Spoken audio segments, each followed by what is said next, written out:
दर्शक साथीहरू, धेरै युवाहरू बेरोजगार हुनु परेको छ, धेरै युवाहरू विदेश जानु परेको छ र आफ्नो गाउँघरमा धेरै खेतहरू बाजा भइरहेका छन् र यस्ता बाजा खेतहरूमा कसरी उन्नत किसिमको खेती गर्न सकिन्छ, आयमूलक खेती गर्न सकिन्छ र यसरी विदेशिएका युवाहरूलाई आफ्नै गाउँमा आफ्नै ठाउँमा कसरी रोक्न सकिन्छ भनेर आज हाम्रो आँधीखोला टिम यसरी निरीक्षण गर्नको लागि खेतमा आइरहेको अवस्थामा मैले उहाँहरूसँग केही महत्त्वपूर्ण जानकारी लिएको छु र हजुरहरूले यो भिडियो हेरेर एउटा आफ्नै देशमा आफ्नै गाउँमा के गर्न सकिन्छ भन्ने कुरा चाहिँ धारणा बुझ्न सक्नुहुन्छ र हजुरहरूले आफ्ना गाउँपालिकाबाट ओडाबाट के कस्ता कृषिमा सुविधा लिन सक्नुहुन्छ र कसरी अगाडि बढ्न सकिन्छ भन्ने यो भिडियोबाट जानकारी पाउनुहुनेछ र सम्पूर्ण यिनै विषयहरूलाई लिएर मैले आज आँधीखोला गाउँपालिकाका अध्यक्ष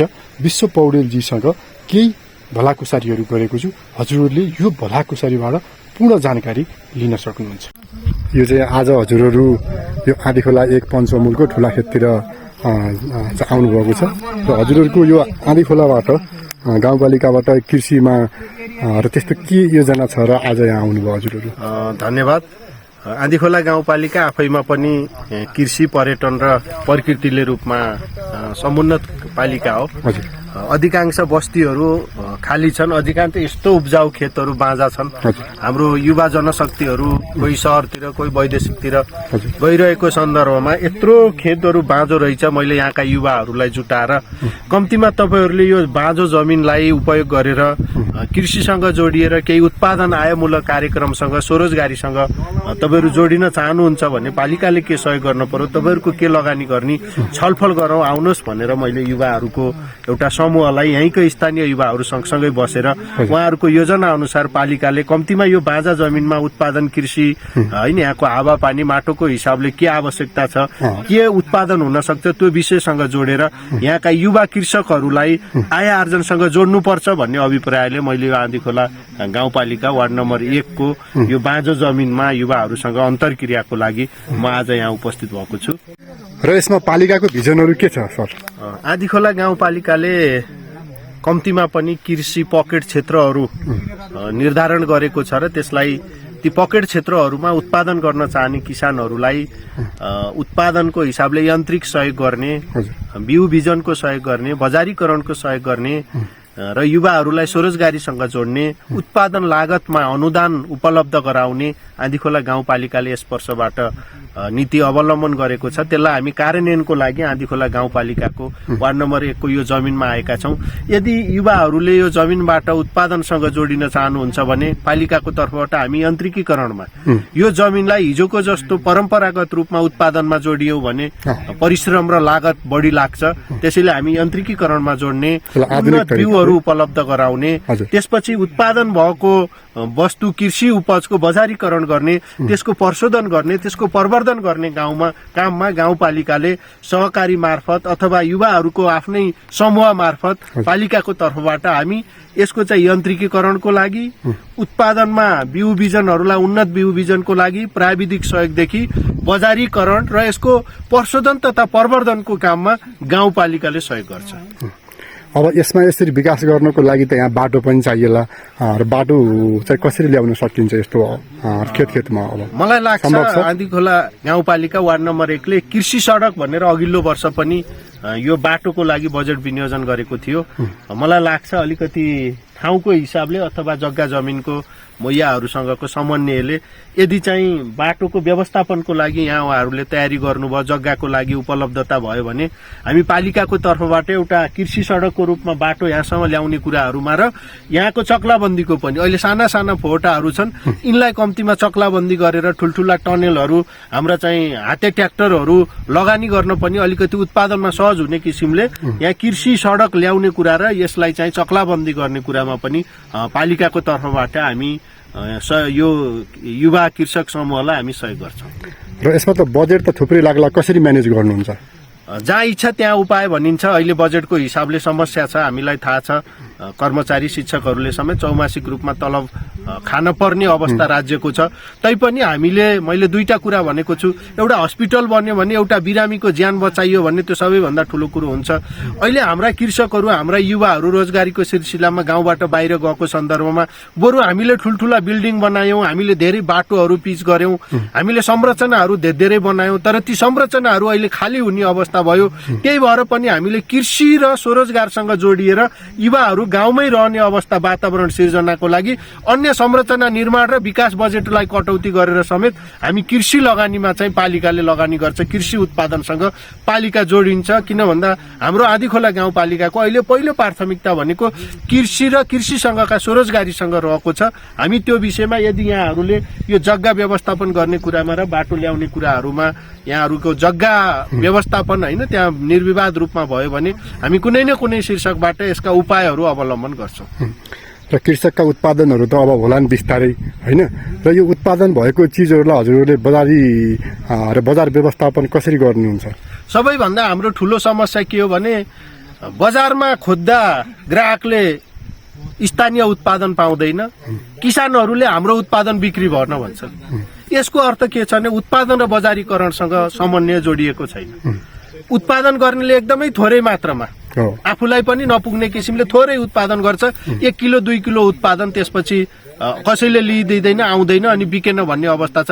यसरी तपाईहरूले यो पुरै बाँझो जमिन व्यवस्थापन गरेर यदि यहाँ कृषि उत्पादन गर्नुभयो भने हामीसँग कोल्ड स्टोरहरू छन्, हामीसँग प्रशोधन प्रवर्धनको लागि मेसिनरीहरू छन्, हामी मसला प्रवर्धन कार्यक्रम अन्तर्गत छौँ। हामी विभिन्न शीर्षकहरूसँग जोडिएर सहकारीहरूसँग समन्वय गरेर पोखरा हाम्रो नजिकको बजार छ, पोखराको मण्डीसँग समन्वय गरेर विभिन्न गाउँपालिकाहरूसँग कोअर्डिनेसन गरेर यहाँबाट उत्पादित कृषि उपजलाई हामीले बजारीकरणको हामी त्यो सुनिश्चित हामी पालिकाको तर्फबाट गर्छौं। यति हो कि उत्पादनमा उहाँहरू लाग्नु पर्यो।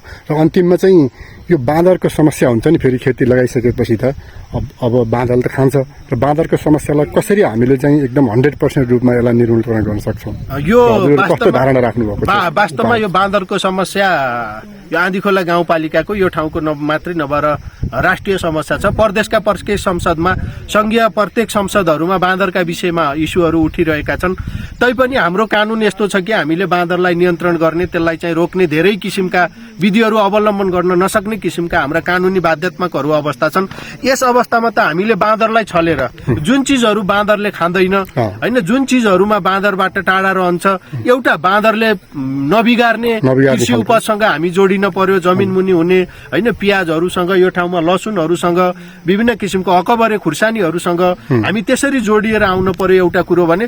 अर्का कुरा बाँदर नियन्त्रण गर्न सक्ने हामीले टोल विकास संस्थासँग मिलेर बाँदर नियन्त्रणको लागि भनेर पनि केही बजेट विनियोजन गरेका छौँ। त्यसको लागि केही ठाउँहरूमा चक्लाबन्दी भएर यसै यहाँ कृषकहरूले एकै ठाउँमा चाहिँ उत्पादनसँग जोडिनु भयो भने हामीले यसलाई घेराबन्दी गर्ने कुराहरूमा, गौडाहरूमा अलिकति बाँदर नियन्त्रण गर्ने किसिमका झारपातहरू लगाउने किसिमला र कम्तीमा बाँदरकै निम्ति हेरालोलाई पनि केही सामान्य पालिका र कृषकहरूको सहभागितामा समन्वय गरेर त्यो बाँदरलाई नियन्त्रण गर्ने, धपाउने कुराहरूमा पनि हामी समन्वय गर्न सक्छौँ। कुकुरहरू पालेर लखेट्ने, नजिकका झाडीहरू बुट्टाहरू काटिदिने, त्यसपछि बाँदरलाई लखेट्न सजिलो हुन्छ।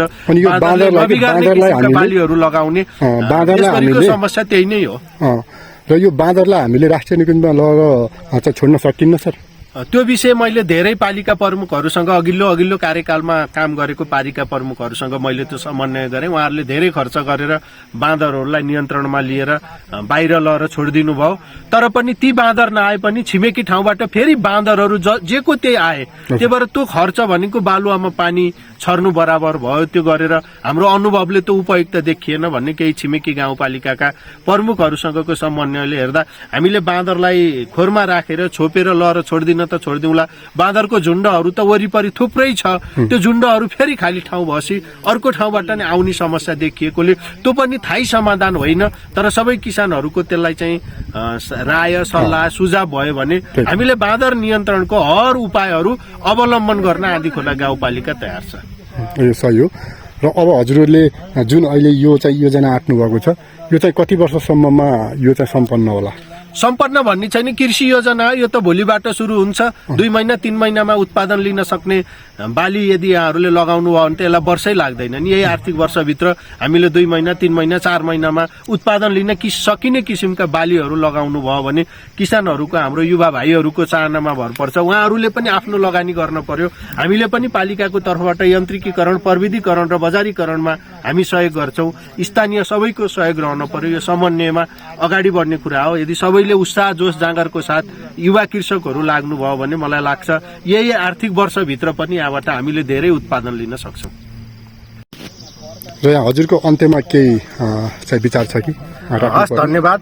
हामी निर्वाचित भएर आइसकेपछि हामीले कम्तीमा गाउँमा कृषि उत्पादनसँग जोडिने युवाहरूलाई स्वरोजगारी सिर्जना गर्ने, गाउँमै बस्ने वातावरण बनाउने मात्रै होइन कि वैदेशिक रोजगारीमा गएका युवाहरूलाई समेत गाउँमा फर्किने वातावरण सिर्जना गर्ने हाम्रो अभियान अन्तर्गत हामी रहेका छौँ। यस अन्तर्गत यदि कोही युवा साथीहरूले हामी गाउँमा बसेर कृषि उपजसँग, पशु पंक्षीहरूसँग जोडिएर केही स्वरोजगारीमूलक, आय आर्जनमूलक काम गर्न चाहन्छौँ भन्ने युवाहरू हो भने पालिकामा आउनुहोला, आफ्नो भिजन सहितको निवेदन दिनुहोला। तपाईँहरूको सम्भावना हेरेर, पालिकाको कार्यक्षमता हेरेर, हाम्रो सामर्थ्यता हेरेर अनि हाम्रो प्राविधिकहरूको राय सल्लाह सुझाव अनुसार यहाँहरूलाई कृषि उत्पादनसँग जोडिने विषयमा गाँधीखोला गाउँपालिका स्वरोजगार सिर्जना गर्ने विषयमा यहाँहरूले उत्पादन गरेको कृषि उपजलाई प्रवर्धन गर्ने कुरामा, प्रशोधन गर्ने कुरामा, बजारीकरण गर्ने कुरामा आँधीखोला गाउँपालिका यहाँहरूसँग सधैँ हातेमालो गर्दै अगाडि बढ्न तयार छ। यिनै कुराहरू सहित सम्पूर्ण युवाहरूलाई केही जोश जाँगर उत्साहका साथ तपाईँहरूले आफ्नो योजना सहित आउनुहोस्। पालिका तपाईँहरूका योजनालाई सकारात्मक सम्बोधन गर्ने कुरामा हरपल तयार रहनेछ। आँधीखोला गाउँपालिकाले यहाँहरूसँग सहकार्य गर्ने कुरामा सधैँ हाम्रो ढोका खुल्ला रहनेछ। मैले सम्पूर्ण युवाहरूलाई यही आह्वान गर्न चाहन्छु। धन्यवाद। धन्यवाद।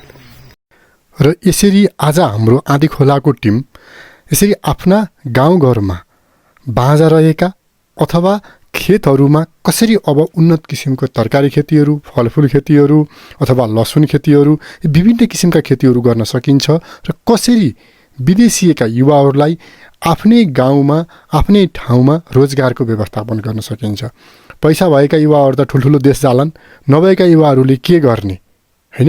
यस्ता किसिमका धेरै सवालहरू छन् र अब आफ्नै देशमा केही गर्नुपर्छ, आफ्नै ठाउँमा विकास गर्नुपर्छ भनेर यसरी यो आँधीखोलाको सम्पूर्ण टिम लागेको छ। यसमा हामी पनि एकदम खुसी छौँ र हजुरहरूले पनि आफ्नो आफ्नो गाउँठाउँमा आफ्ना वडाध्यक्षहरू, आफ्ना चाहिने गाउँपालिकाका अध्यक्षहरू, मेयरहरू यसरी सुतेर बस्नु भएको छ, खासै केही गर्नुभएको छैन भने उहाँहरूलाई पनि यसरी नै जगाउनु होला र यहाँहरू त स्वस्फूर्त जाग्नु भएको छ भने कोही ठाउँमा तपाईँहरूले चाहिँ अलिकति आवाज उठाउनु होला र देश विकासको लागि, समाज विकासको लागि, रोजगार व्यवस्थापनको लागि, आर्थिक उन्नतिको लागि यसरी अगाडि बढ्नुपर्ने मैले देखेको छु। र हजुरहरूलाई यो भिडियो कस्तो लाग्यो, राम्रो लाग्यो भने भिडियो सेयर गर्नुहोला र सबैलाई सेयर गरेर जानकारी दिनुहोला, कमेन्ट गर्नुहोला, लाइक गर्नुहोला र तपाईँले अन्तिममा हाम्रो एग्रोचिरन युट्युब च्यानललाई सब्सक्राइब पनि गर्नुहोला। Thank you so much. धन्यवाद। जेसीबी लगाइदिने भन्ने त्यस्तो चाहिँ सुरु गरिएको छ। त्यो भएर आउने बाटो पहिला त होइन, नमुनाको लागि दुःख हुन्छ। हामी गर्छौँ भन्ने होइन, ढुवानीलाई बिउ मल ल्याउने कुरो होइन, उत्पादन फसल बोकेर लाने कुराले लागत बढाउँछ। त्यो विषयलाई अलिकति उ गर्ने हो भने मल ल्याउनु नि यस्तो रोप बनाएर